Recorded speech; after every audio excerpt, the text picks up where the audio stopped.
English language debate. Congratulations to both teams for making into final. I am Stephanie Angie Nojen, and I will be the Speaker of the House, and Ms. Stevanai will be the timekeeper for this room. The motion for today is, this House believes that the development of artificial intelligence will help humanity. Before we proceed, I would like to remind the speakers of both teams of some rules and guidelines to observe in the course of debate. Here are the general rules for the debate. The first, second, and third speakers of each team will be given 8 minutes to speak. For the reply speech, the reply speaker is given 4 minutes to deliver the speech. The timekeeper will ring the bell once.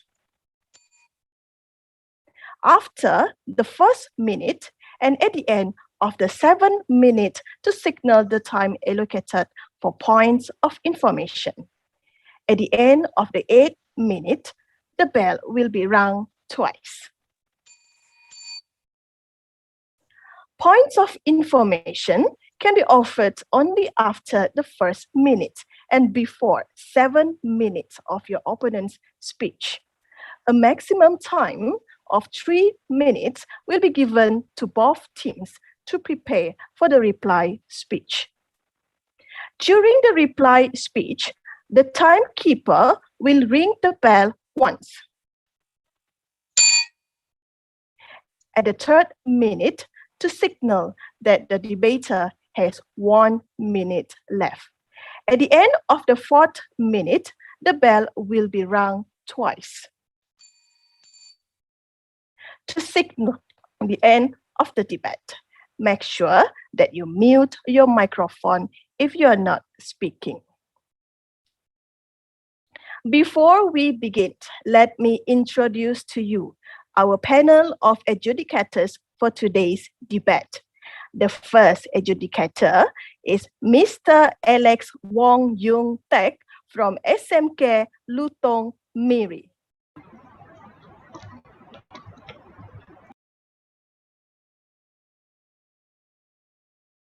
All right, hello, good morning, everyone. So congratulations for both teams to make it to the finals. So may both teams do well, and I hope that we have good team from Bintulu to represent Bintulu, right? Congratulations for both teams first.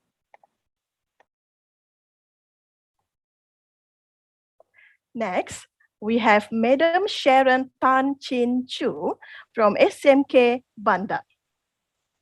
Hello. Morning, everyone. So debaters, you all look great today. So what I want to say is try your best, trust your instincts. Good luck.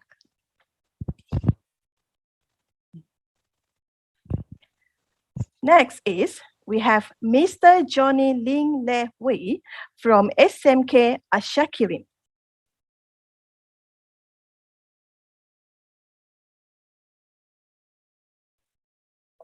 Excuse me, Mr. Johnny, you have to turn on your microphone. I think there's some problems with my Prime Minister. His Zoom is not responding. Okay, Prime Minister. Yes. Okay. Yeah, he can't control the Zoom. It's okay, we proceed with the judges first, and at the same time, you try to settle it first, Ken? Okay, thank you. All right.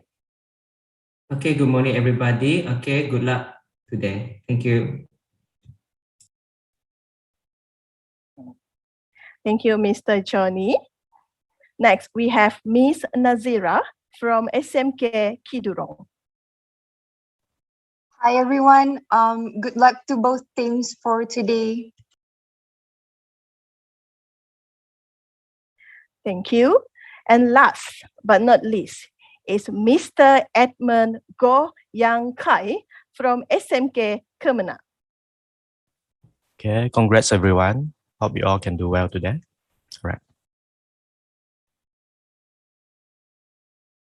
On behalf of the House, I extend a warm welcome to our judges. Now, Let's invite the government bench from SMK Bintulu and opposition's bench from SMK Baru to introduce themselves. Let's begin with government bench. The Prime Minister is here already? Hello, can anyone hear me?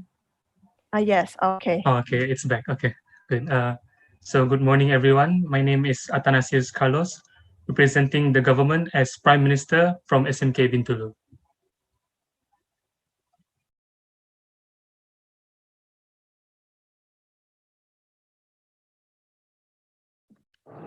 Good morning. My name is Ambrose, representing SMK Bintulu as the Deputy Prime Minister. Hello, am I audible? Yes. Hello, guys. My name is Ambrose, representing SMK Bintulu as the Deputy Prime Minister, and I will be also doing the reply speech.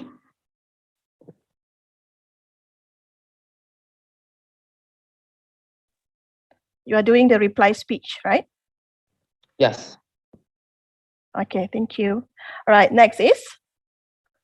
So good morning, everyone. My name is Clarence. So I'll be representing the government wing.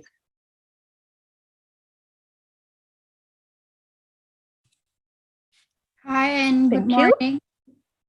Oops. May I proceed? Yes. Hi, I am Emilika and I am the opposition leader of the opposition team. Hello, I'm Technical Aina. team, is that clear? Hold on. Emilika, try again. Hi, I am Emilika and I am the opposition leader of the opposition team. Okay, thank you. Next.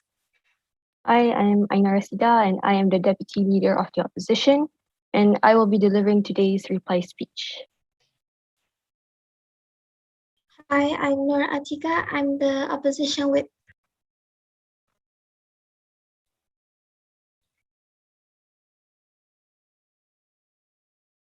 Thank you.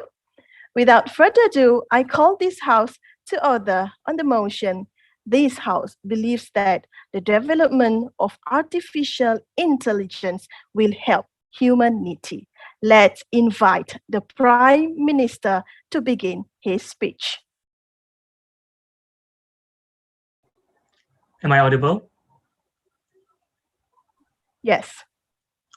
Thank you. My speech will start in 3, 2, 1. Thank you, Miss Speaker. A very good morning I bid to the honorable adjudicators, accurate timekeeper, my worthy side of opposition, loyal teammates, and members of the floor. Upon the motion that this House believes that the development of artificial intelligence will help humanity, we, on the side of the government, are very proud to propose this motion. Let us start the debate today by defining the motion. According to the Merriam-Webster Dictionary and the Oxford Dictionary, development is defined as the steady growth of something so that it becomes more advanced, stronger, and all around better. The phrase artificial intelligence refers to the simulation of human intelligence in machines that are programmed to think like humans and mimic their actions. Humanity refers to people in general. Before I move on, let me, as the Prime Minister and leader of the government, be clear on one thing. When we talk about the use and implementation of artificial intelligence in our economic sectors and workforce, we are not saying that AI will be used uncontrollably and aimlessly without any guides or regulations.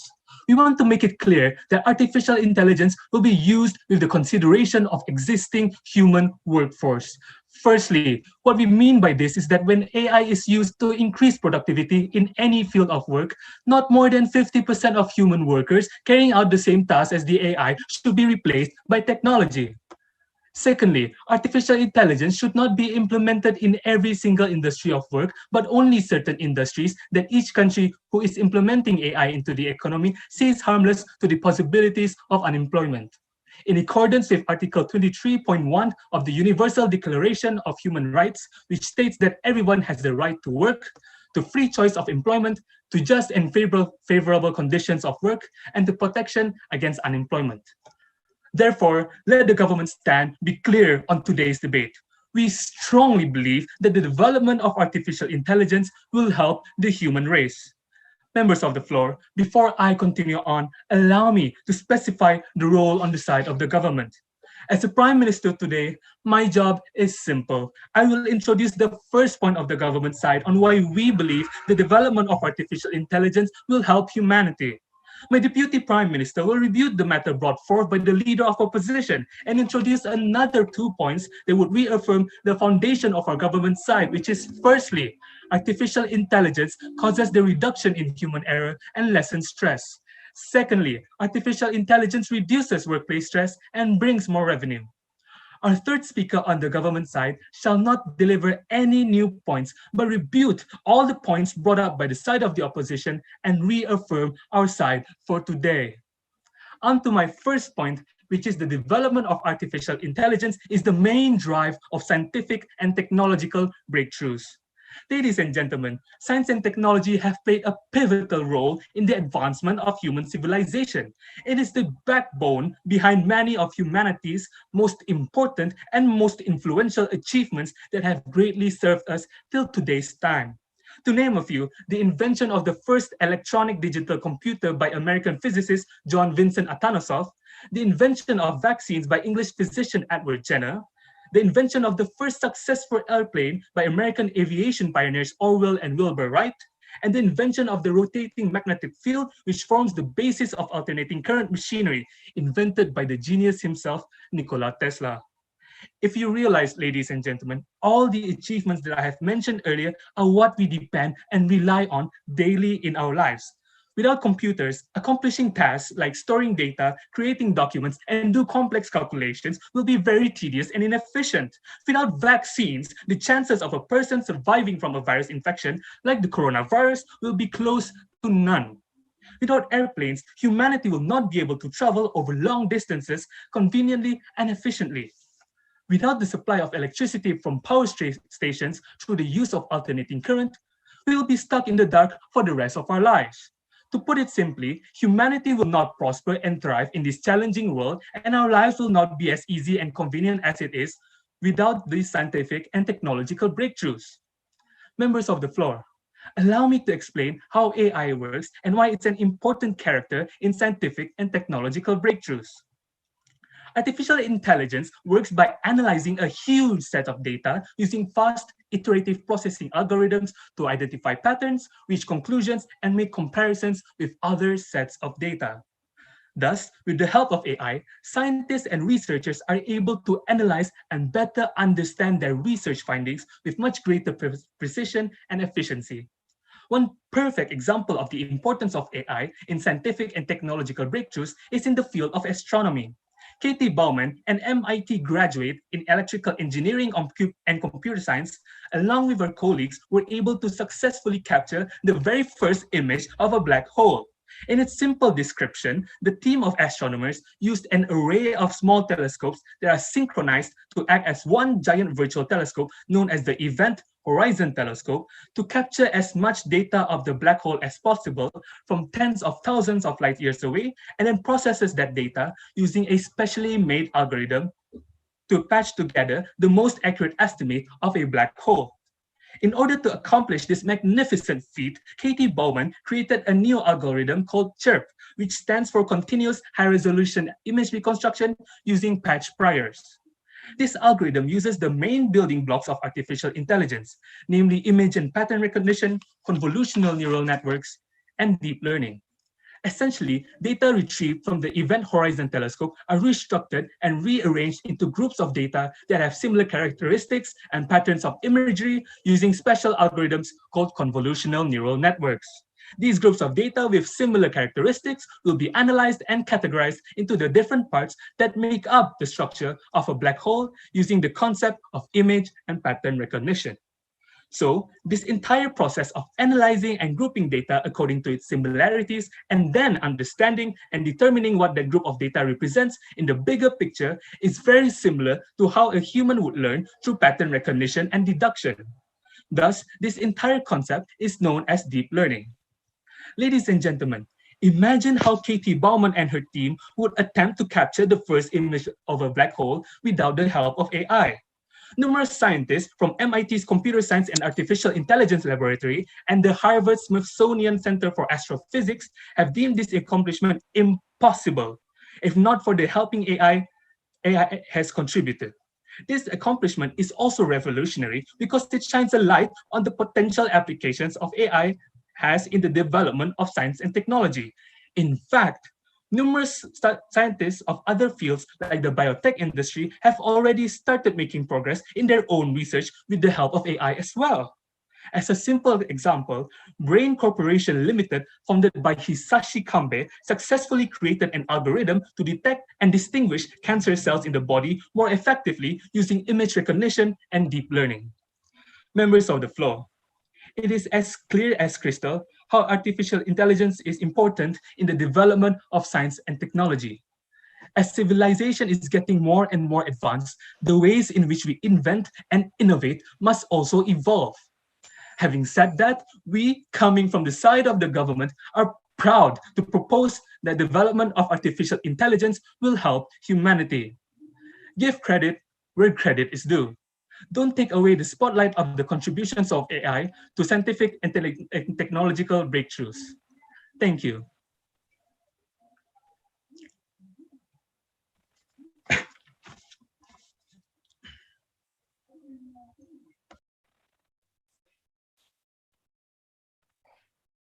Speaker spoke for 8 minutes and 21 seconds. Now, let's invite Leader of Oppositions to begin her speech.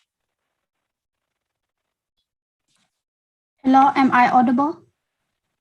Yes. I will start in 3, 2, 1. A very good morning to panel of adjudicator, wise timekeeper, honorable judges, amazing members of the government side, and also members of the floor. Our motion for today is this House believes that the development of artificial intelligence will help humanity. We, as the opposition side, totally disagree with today's motion.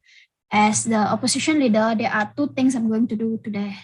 Which is that first, rebut on whatever the Prime Minister has said, and then second, provide our argument from the side of the opposition team.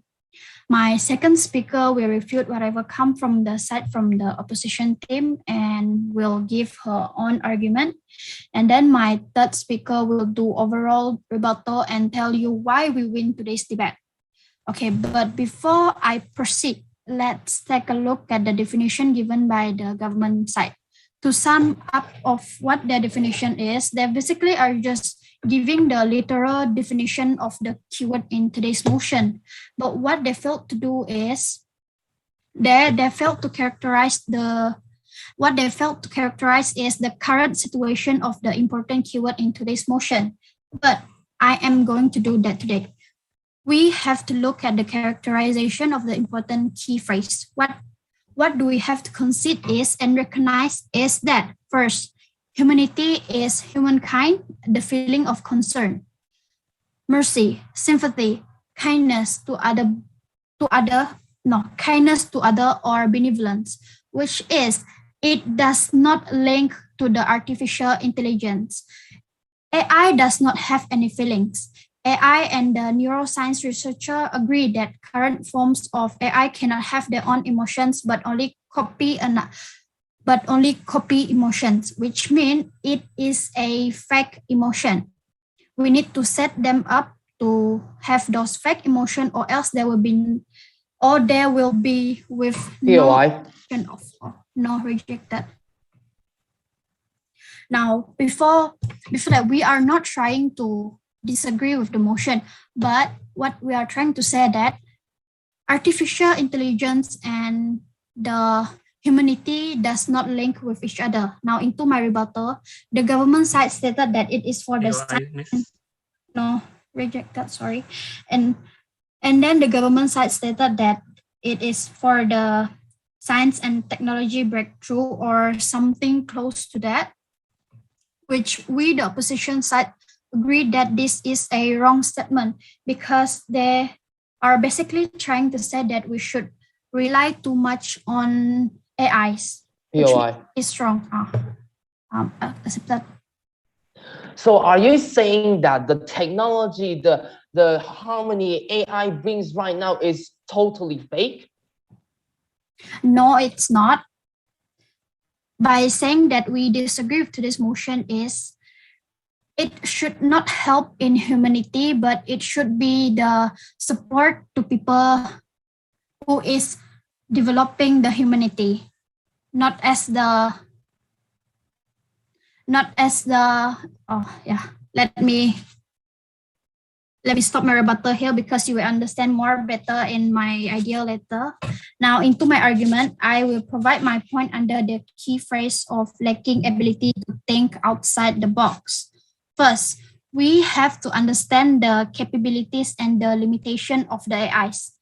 And then we also need to know what is the disadvantages that the AI brings to us. First is high cost of implementation. Second, cannot replace humans. Third, doesn't improve with experience. It means we have to keep updating them, which it doesn't really helping to improve the humanity. And fourth, lacks of creativity, obviously. Fifth is risk of employment, the most important one. And the last, no, rejected. Six is privacy violation. Now, even if the technology is advanced enough at a rapid pace and the possibilities for AI is increasing, but what you must bear in mind is that the most effective application of AI will still require a human touch, which means it does not helping humanity, but it support the professional, but it's only as the supporting medium. That's what I'm trying to say. Okay. Instead, it will cause more trouble because we cannot guarantee it will always 100% work. As the growing, now we go to the evidence, a growing evidence of why the AI is not helping humanity. No, rejected. It's not helping humanity is it cannot learn or think outside the box like us, like humans do. It is a very big disadvantage. AI is only capable of learning over time with past data and past experience, but it cannot be creative in its approach. A classic example is that the bot rejected who can write Forbes earnings report. But these reports are only contain data and facts that already provided to the bot. It means it is nothing new. Although we know although we think that it is impressive that a bot can write an article, but it's actually just like how we do our own research. AI, like robots, is obviously not a human being. They cannot think like mostly human beings think. They are just like a machine that learning algorithms or just a freezing knowledge. We have to feed them to make them becoming more functional. And now, rejected. And I have to make it easier before I move on to my next point. I have three main points to support my first argument on why AI will never be able to help the humanity. First, they don't have empathy. Even if they offered brilliant solution, it will be very difficult to mimic or copy the empathy. They cannot really understand the human really well. And then second, complex digital technologies require competent professional. For example, we take medical field as an example. No matter how advanced the digital health solution is, it will always require qualified medical professional competence. It means, as I said before, I repeat, it is not for the helping humanity, but only for the support. The human brain is so complex and able to oversee such a big scale of knowledge and data that is merely an artificial intelligence can do. No robot or AI could interpret complex, multi-layered challenges. While they do is only provide data, but interpretation will always remain a human territory. So to conclude here is, we should not always being too reliant to an artificial intelligence because the artificial intelligence will destroy human beings. With that, I rest my case.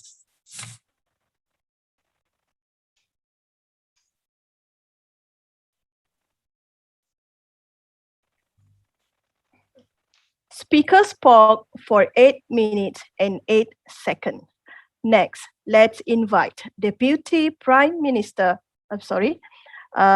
Next, let's invite Deputy Prime Minister to begin the speech. Am I audible? Yes. All right, I will like my POIs verbally. I won't look at your screen and I won't look at your chat or whatsoever. Okay, my speech will start in 3, 2, 1.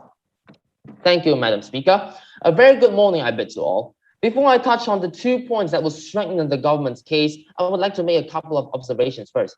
Ladies and gentlemen, I do not think that the opposition knows what they are talking about. So I will start with principled argumentation. I find it extremely funny when our opposition side just throw in random skeptical ideas like this is some random English class. Government reject the fact that AI helped humanity in various sectors, which I find extremely irrational when it's clear that government is using AI technology, which is a computer, to debate today. Let me ask the opposition side, don't you use computers? Don't you use mobile phones? If technology of AI didn't even exist, we definitely cannot continue today's debate. And the opposition side also said that it doesn't have creativity and sensitivity when the World Chess Organization proved that AI can apply creativity in the game of chess, which is one of the most complex games in the world. Of course, maybe some of the institutions are over-reliant on AI, but the overall humanity is not relying on AI. Instead, it is working for us. Just what our Prime Minister explained earlier, AI literally learns through pattern recognition. In other words, it literally learns from experience and it's learn more and more from the data it is given. Just like how humans will learn through experience, you say AI will not work all the time. But the machinery and artificial intelligence have close to none margin of error, whereas humans will always make human error, and it's their biomechanical limitation, like the car crash situation that my speaker will say later. Opposition doesn't understand what they are saying. They falsely accuse of abusing AI. Our Prime Minister has mentioned that we, the government, will regulate and use AI accordingly. The second point is that AI is not creative and relies on historical data. They are basically agreeing with our point. The development of AI will benefit humans exactly because it frees up busy people to work on creative and important tasks rather than monotonous and time-consuming activities. AI will redefine jobs, not replace them. A World Economic Forum report that while machines and algorithms are likely to displace about 75 million jobs by 2022, but also expected to create 133 million by then. Not only that, according to the IIMT College of Engineering, the opposition's hypothesis is extremely unrealistic because of several reasons, including how the workforce replacement in developing and undeveloped nations will not be possible instantly. Hence, humans will always be required due to their intellectual skills. Ladies and gentlemen, I have done my rebuttals, so I'll move to my first point. The development of AI will reduce human error. Automation and standardization through AI principles can dramatically reduce common human errors. This may sound like a simple value, but this value is vital for society, especially in healthcare and security areas when we look at the process of massive scale. A study at Baylor Medical Center found that despite the best training, more than half of the advanced surgical events are due to human error. It is surgical setting. Being even a tad bit confused could be a matter of life to death. It's why there's been a push towards adopting artificial intelligence in the surgical scene. Members of the floor, the opposition has raised examples of exceptional AI usage in healthcare, but they said this implementation is a threat because they will definitely outperform surgeons. I strongly believe that they didn't understand what they were saying in this. Ladies and gentlemen, the development of AI will not replace surgeons, but using them for technical skill augmentation. in that it is available to alleviate the stress of healthcare professionals by collecting data and using them effectively in the future. With advanced like these, surgeries will no longer involve the same amount of risk. Looking from a different lens, managing the pandemic has been a primary focus on the healthcare industry. Healthcare practitioners have been using AI tools extensively to fight the pandemic globally. The Rockefeller Neuroscience Institute developed an AI-driven model to identify individuals before they become contagious with the flu.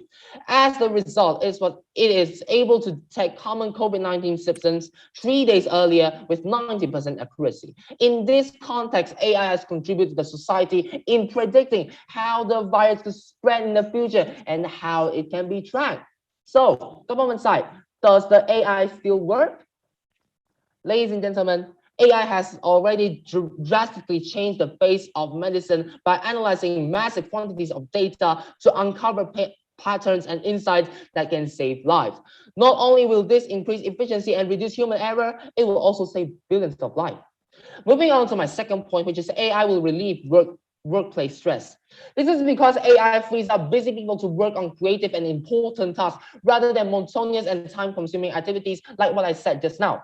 According to White Stress statistic, more than 94% of the workers experience workplace stress.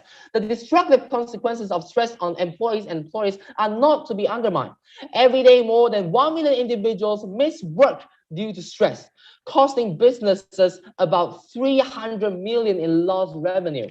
Furthermore, stress is linked to about 120,000 fatalities per year. Ladies and gentlemen, this is exactly why we must develop AI. Letting AI handle our monotonous tasks means we humans can spend more time developing ideas and invent more tools to create a better world. This cuts out the unnecessary workload and takes significant burden off the workers. AI therefore should be seen as a complementary to human roles, not as a replacement for them. No, not if you ask. AI will not cost you your job. It will only make you to do it more efficiently. AI tools are built with machine learning models that drive them to automate the same workplace tasks, identifying stress and burnout among workers, and even offer therapeutic service to relieve stress and improve employees' mental health. If leveraged efficiently, AI will not only prevent workplace stress, but it will also boost employee productivity. Furthermore, AI tools are able to manufacture products fast with high quantity and high quality. People make mistakes for tedious and complex tasks. AI is impermeable to conditions such as stress and exhaustion that immerses human performance. Members of the floor, when we speak about AI today, the conversation is almost always fear-based or filled with skepticism.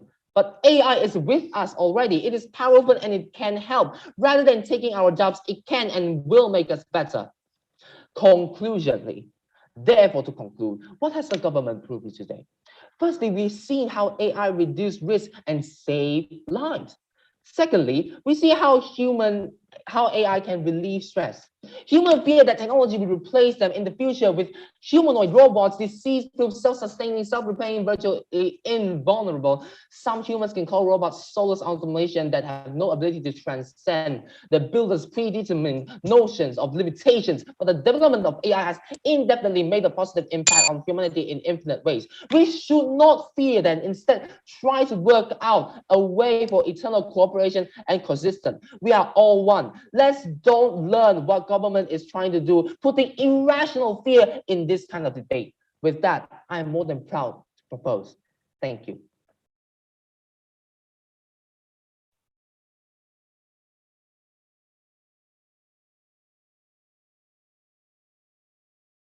Speaker spoke for 8 minutes and 20 seconds. To continue, let's invite Deputy Leader of Oppositions to begin his speech. Am I audible? Yes. Okay. I will begin my speech in 3, 2, 1. Assalamualaikum and good morning to the adjudicators, the wise timekeepers, the fellow members of the government, and the members of the floor. I, as the deputy leader of the opposition, will be presenting another 2 points on why the development of artificial intelligence will not help humanity. I will be presenting these points under the key phrases of malfunction and unemployment.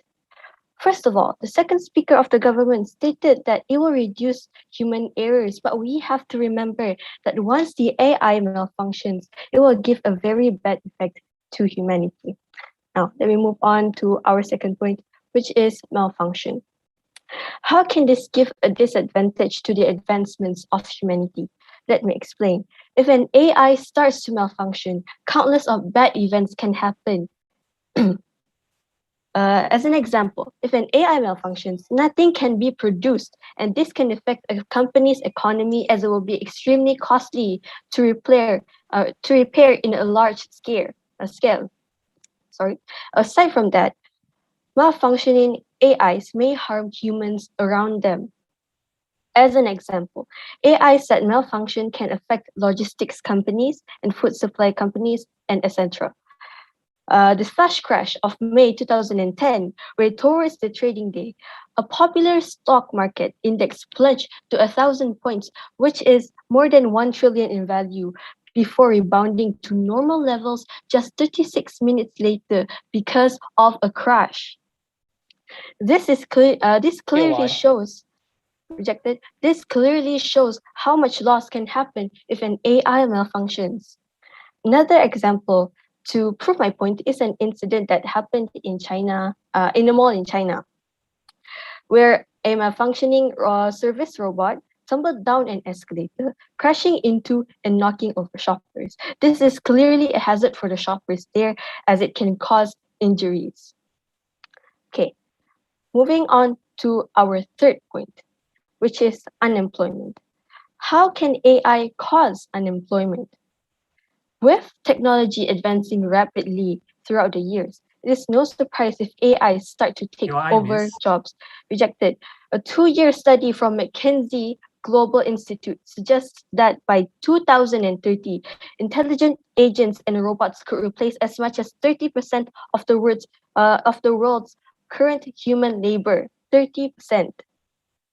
This is clearly alarming, as millions of people may have to switch their job categories entirely. Let me give proof on how the statement above can happen. AI. Accepted. Do you understand that without AI, regarding to your rebuttal just now, the stock market won't even exist? Yet you are blaming AI on malfunctioning when it's clearly that economical foundation today is formed by AI. Do you have a say to that? Well, you're saying that without the AI, the stock market won't even exist, right? But solely depending on AIs can cause this kind of things where a lot of loss can happen to companies or stock markets like this. Solely depending on AIs can cause this kind of loss. Okay, let me move on. Let me give proof on how the statement above can happen. From the transportation industry. With enhanced automation and machine learning, people are able to design and create vehicles that are capable of moving safely and do not require human drivers for its movements. This can result in the demands of drivers, sailors, and pilots to rapidly drop, which is certainly not a good thing, since a lot of can we move on? From the healthcare industry. Before the existence of AIs, patients required nurses to monitor their health and notify the doctor. But with the existence of AIs now, the AI-enabled devices attached to a patient's body can help monitor their health and thus enable. Accepted. So you said that AI will replace millions of people's jobs. and take away their jobs from them. However, we have already mentioned, me as Prime Minister have already mentioned that governments of countries will carry out regulations and laws to ensure that people will not lose their jobs because of AI, according to Article 23.1 of the Universal Declaration of Human Rights, which I have mentioned earlier. So what is your opinion on this? I have already mentioned it earlier. As I stated earlier, with the technology advancing rapidly, it is no surprise if they actually take over their jobs, because technology is actually advancing rapidly. So how can you be so sure that in the future that the government that people won't be able to lose their jobs? Okay, let me move on. AI-enabled devices attached to a patient's body can help monitor their health and thus enabling the doctor to take necessary decisions regarding patient's health. Therefore, there will be no need for a nurse to monitor patients anymore, and the demand for nurses will eventually drop. To conclude, I, as the second speaker of the opposition team, strongly disagree with today's motion, as it can bring more harm rather than good, as it will soon replace human roles and will cause problems in the future. With that, I oppose.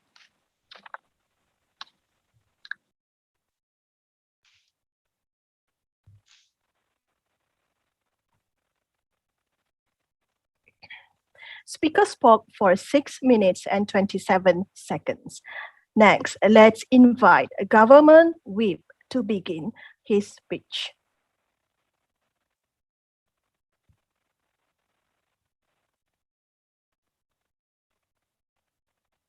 Am I audible? Am I audible? Yes. So first I'll start with. So this I would like to record myself.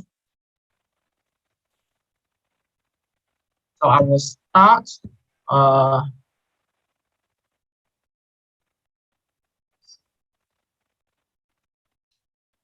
So I prefer my POIs to be audibly. I won't look at the chat. So just if you want to POI me, just open your mic and say it loud. So I'll start my speech in 3, 2, 1. Opposition today is trying to manipulate the definition of humanity. I think they cannot just confine definitions of humanity in fifth sympathy. We think improving GDP growth of people is equally important so that people in Malaysia can have a buying power like people in the USA, because ally has empowered us. Opposition cannot just play with dictionary definitions and neglect the whole picture. I think it is impossible for us to deny the contribution of ally to humanity. When ally doctors collaborate with human doctors, millions of lives can be saved, because ally doctors is provided with huge data that can make much accurate decisions than human. I think the government cannot just take scientific and technological growth for granted. Give credit when credit is due. Don't take the spotlight away from the contribution of AI to scientific and technological breakthroughs. The strategic mistakes committed by government today is simple. They fail to put policies which will create the greater good. I think the problem with government is that they are not practical enough. They completely neglected the benefits brought by ally. Instead, they just focus on pursuing their own agenda. Secondly, I think their perspective on the debate is superficial. They focus on things in just 10 years time and neglect the wider pictures of 50 years and beyond. When they say ally can't understand human emotions, I think they have not done enough reading on the development of AI that in ally is beginning to outperform human in the understanding of human emotion. Therefore, ally could understand human more, even in the emotions and intrusion of human. So 3 areas of clashes in this debate. First, high cost of implementations versus productivity brought by allies. Second, can ally help humans? Third, will ally create or destroy more jobs? Firstly, high cost of implementation versus productivity brought by allies. Let's compare their arguments with our arguments. I think it's superficial for them to say that ally requires high cost of implementations, so we just have to abandon them because they are so expensive. I think standing from the points of practicability, though the cost of AI is so high, but they didn't tell you how much revenue AI will be able to generate. They don't tell you how vaccine we use today is developed by AI. When AI creates things, they didn't even mention about it in their speech. What they have said is that AI can never replace humans. When AI programmed Deep Blue beats world champion Garry Kasparov in chess, humans did not stop playing chess. Instead, Kasparov himself even start training using AI programs. Though the cost of developing AI is high, but realizing that their contributions will eventually outweigh the cost of AI. So I think it's irresponsible for government to blame AI because at least because this robot and it doesn't understand human and it doesn't understand emotions and humanity. So they're not able to respond to this eventually, that they manipulate the meaning of humanity so that this debate turns to their side. Second, will AI help humans? We gave you three main arguments about how AI can help humans in terms of scientific development, reduce risks, save lives, and release stress.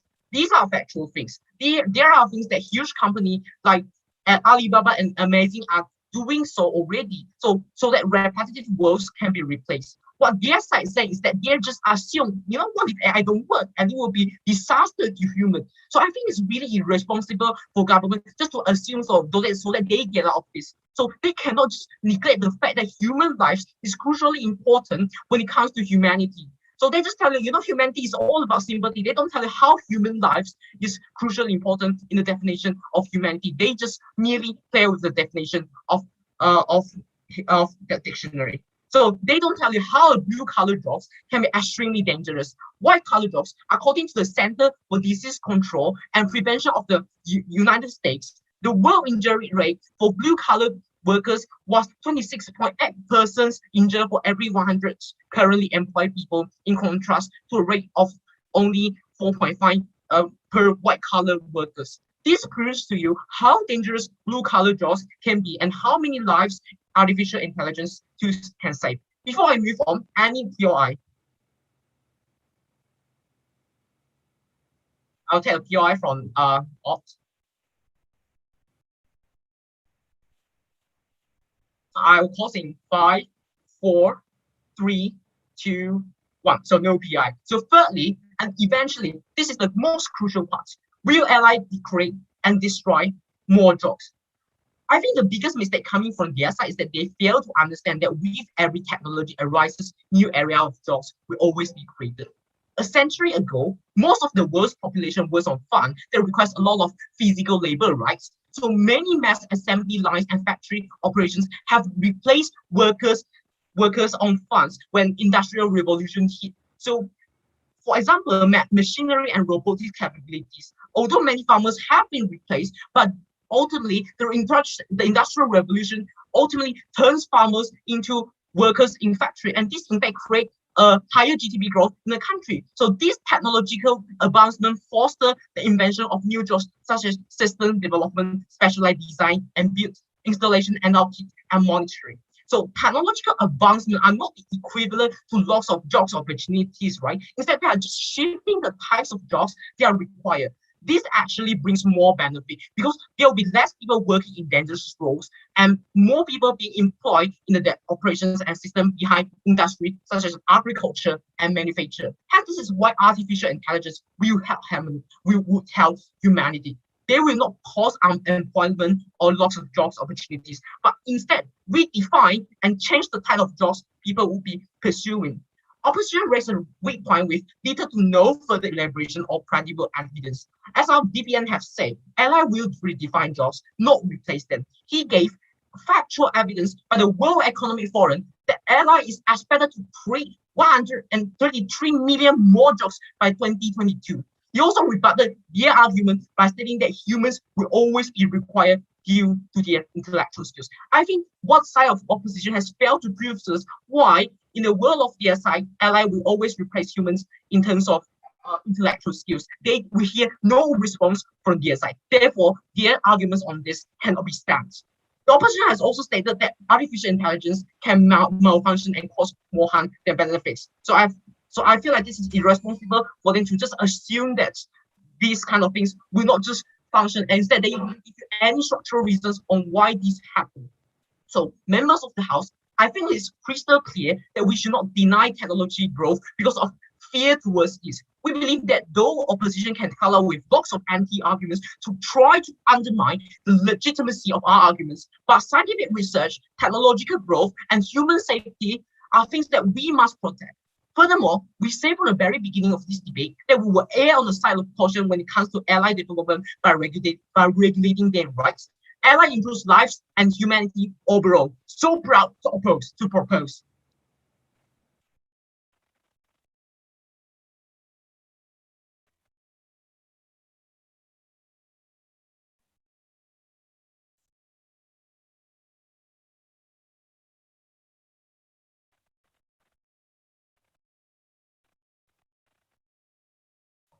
Speaker spoke for 7 minutes and 46 seconds. Next, let's invite Opposition Whip to begin her speech. Am I audible? Yes. I will begin in 3, 2, 1. Assalamualaikum and good morning to the honorable judges, panel of educators, the precise timekeepers, Mrs. or Mrs. Speaker, worthy opponent, and all the members of the floor. I, as the third speaker, are going to do 3 things. I'm going to first rebut whatever case that has been brought up by the government team. Second, I'm going to reconstruct my team's argument. And thirdly, I'm going to do conclusion about today's motion. Now, our motion today is artificial intelligence would help humanity. Now, we as the opposition team obviously disagree with that statement. For the first speaker has told you about scientific growth, about the vaccine and things of that nature, but AI are being developed by training, by being implanted information towards them. By the way, about the vaccine, yes, they created vaccine, but not necessarily would it be affected throughout the world. Now, since there are so many things that have been developed, for example, a new variant, a new type of virus, AI. Rejected. So with this new version of viruses, are they going to be responsible for the fact that they are going to cost more in developing it and taking more time to develop it? Second, and one more thing, AI is not creative enough. First, why is that? Why do I said that? Because it is not flexible in so many ways possible.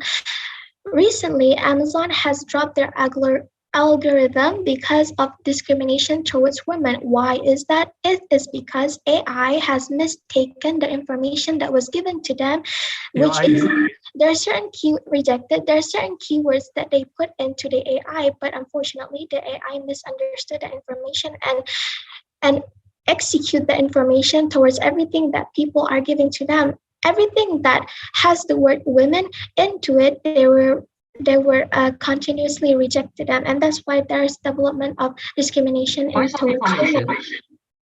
Are rejected.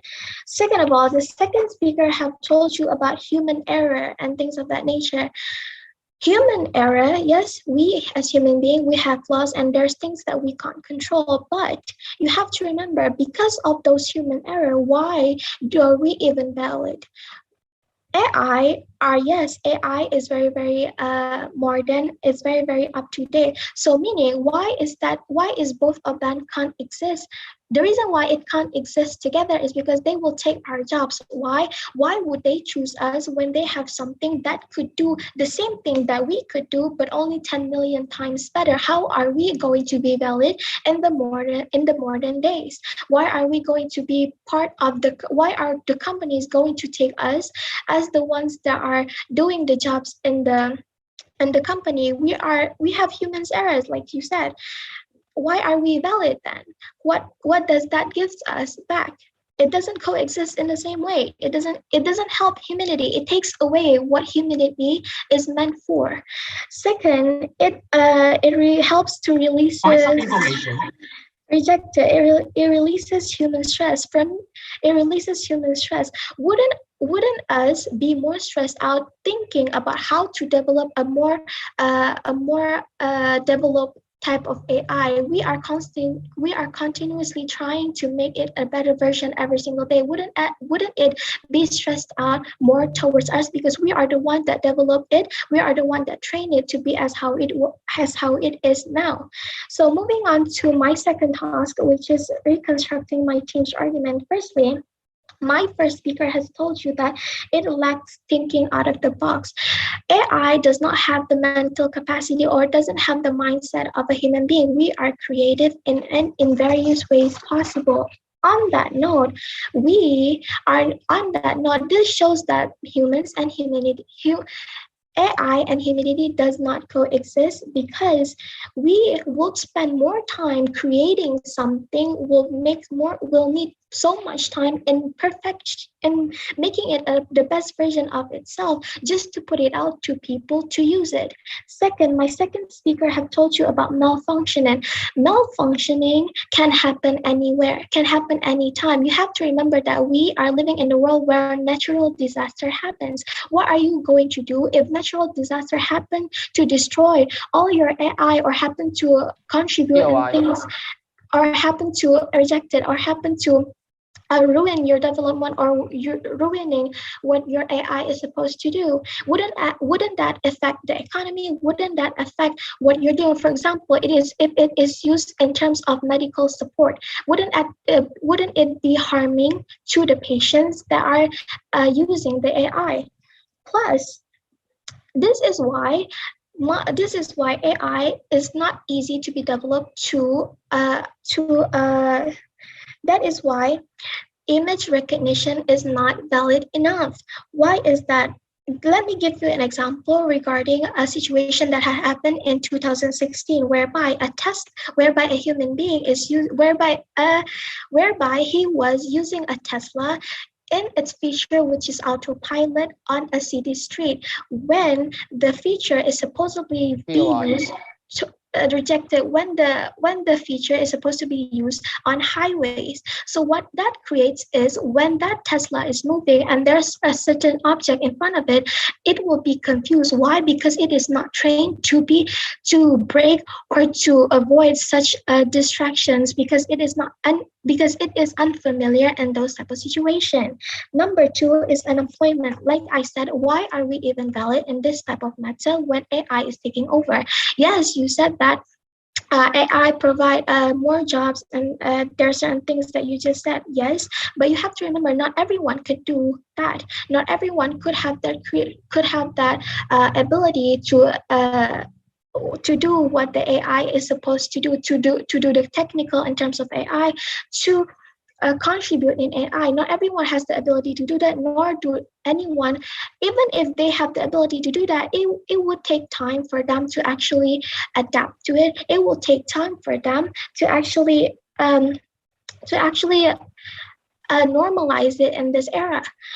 So ladies and gentlemen, based on the cases that has been brought by two part of the House, we as the opposition team understand the motion better. Why? Because we want to benefit both parties, which is humanity, which is in this case the most important one is humanity. This is our goal. We can't let something that has been programmed by us ourselves to actually develop the world themselves, to actually develop the world itself. The ones that will be beneficial in AI will be the richest. Why? Because they're contributing in this matter more than us, than you and me that are not that rich, that is not wealthiest enough to be that impulsively in this type of programming or development. So thank you for lending me your ears. With that, I oppose.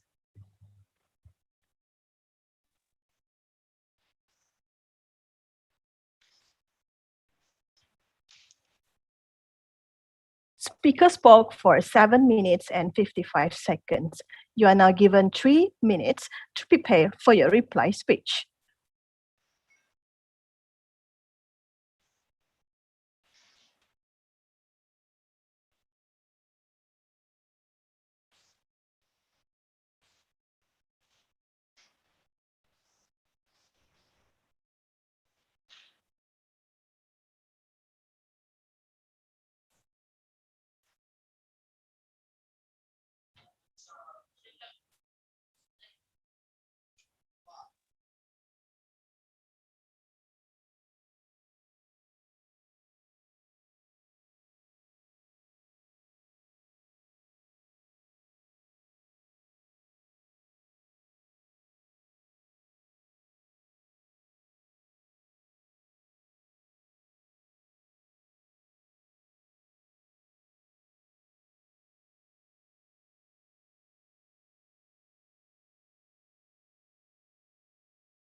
Tanam apa?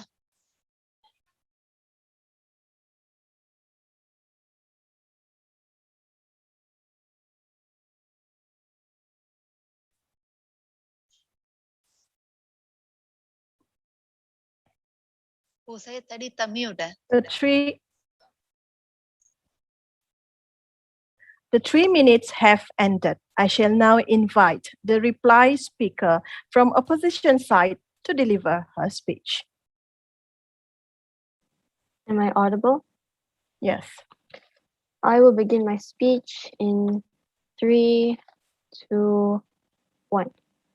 Good morning to everyone. I, as the second speaker of the opposition team, will be delivering my reply speech. For that, due to the limited time, I would like to simply point out all the reasons that our arguments should be supported and agreed. The first speaker tried to tell you that AIs are unable to feel and understand human emotions. This is true as it is invented to do what it is designed only. The government team only looked at the bright side of today's motion rather than considering the risk of the motion. We have to think the risk as the opposition has stated about malfunction. Once an AI malfunctions, do we expect all activities have to be halted? The government also stated that by agreeing to today's motion, we can lessen human stress. But as stated by our third speaker, wouldn't this actually make people much more stressed for them to create a much more advanced AI? We, as the opposition team, also stated that the motion today will cause unemployment. We can't be so sure that it won't replace our jobs because, as stated by the third speaker, also they can be 10 times much more better than us in the jobs. So, with this, we will eventually be invalid. Humans won't have any jobs anymore, and therefore, we, as the opposition team, strongly oppose today's motion as it will bring disadvantages to us humans and cause harm. With that, thank you.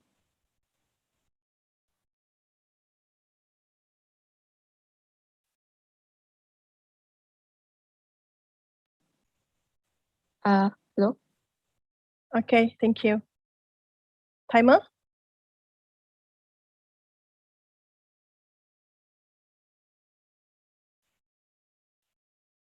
Speaker spoke for 2 minutes and 12 seconds.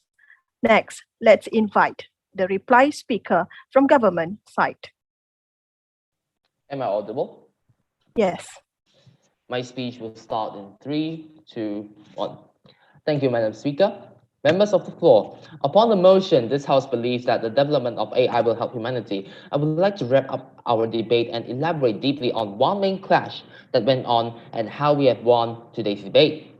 The main and most important clash in the debate today is the question of opportunity. The opposition has tried to explain why AI will replace human in all job sectors, but not only did they give little to no substantial evidence, they only provided a best-case scenario with no foundational evidence. Their arguments are filled with assumption and hasty generalizations that do not support their claims. This only proves that they themselves agree with the government. After this debate, it's very clear that they are having a illogical fear instead of a logical thinking formation. Just think, how can inventors elevate humanity to the next level when they carry so much irrational tension and fear? How can humanity pursue the utopia which we Homo sapiens have been chasing for centuries? How can we achieve the equity and harmony world the scientists and researchers are all taking part to work for? Are we just going to waste their hard work? Realize that today's opposition has proven that they have no intention to carry the responsibility of technological advancement, which we, humans, are constantly working for right now. In contrast, our House provided substantial evidence as to why the development of artificial intelligence is beneficial to us. The example of AI creating breakthroughs in science and technology are drastically changing the face of medicine, all leading to one conclusion. We are on the cusp of a technology revolution. Not only will the collaboration between AI and humans increase efficiency and reduce human error, it will also create a world in which individuals will not be overworked and suffer from psychological trauma. As our third speaker has proven, just because some of the activities in a job have been automated does not imply that the whole job will disappear. AI therefore should be seen as a complementary to human roles, not as a replacement for them. We are not making them to the Prime Minister. We are not making them to the Deputy Prime Minister. We are not making them to the government whip. They are our assistant. We are the boss. They are the assistant. Please take note of that. When we speak about AI today, the conversation is always fear-based or filled with skepticism. Human fears that technology will replace them in the future with humanoid robots like disease-proof, self-sustaining, self-repairing, virtually invulnerable, a marvelous, elegant example of biological engineering. But realize that AI is with us already.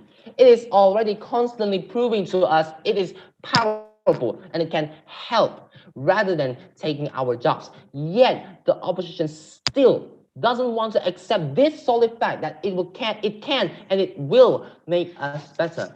We should not fear and instead try to work out a way for eternal cooperation and coexistence.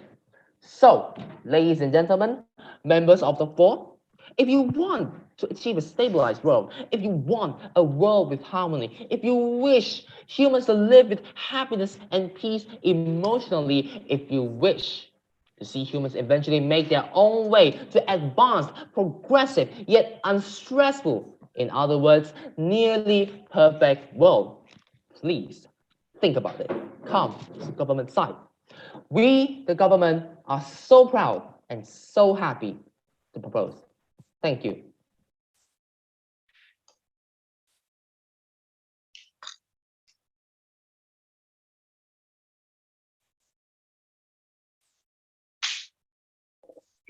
Thank you. Speaker spoke for 3 minutes and 59 seconds.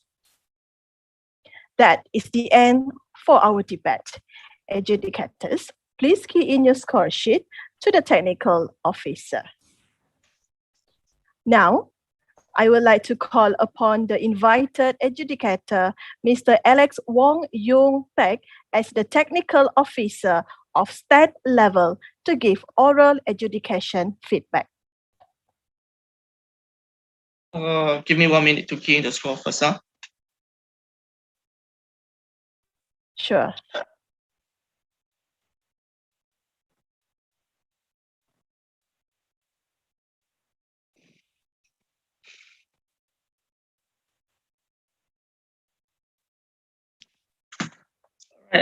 Very interesting debate for the finals. There's a lot of contention in the room. I mean, in both government and opposition side, right? Just a few things that I think both sides need to improve in the coming when you go for state level competitions, stuff that you may improve in your speech as well as your arguments, right? So first thing, we look into the content for the debate. I will not give the the result. I will not release any things about the result, but the thing is for both sides to improve, right? First thing, we look into the content of the debate. I hope that both sides, right? The first thing, the definition part. Please put into the context, especially as the Prime Minister, put into the context you're arguing on, right? The definitions. You only give me the dictionary's definitions, but you don't put into the context. And after the second speaker, third speaker is added on the particular clear idea of what do you mean by AI. So I hope that in Prime Minister's speech, please add on, put into the context for the debate so that we know the clear directions that your side heading to. It applies to the same things as to the leader or opposition, right? The ideas of the definitions. The reason why you need to list, know what your side definitions is that, see, you have to check whether government side and your side definitions are the same, right? Because you cannot put in the idea that, okay, government side, the definition is like that, okay, we stick with that. But if you listen carefully, there's a lot of add-on definitions by the second speaker, third speakers. Therefore, the AI itself isn't clear for the get-go. Number two, the idea of humanity isn't clear for the both sides.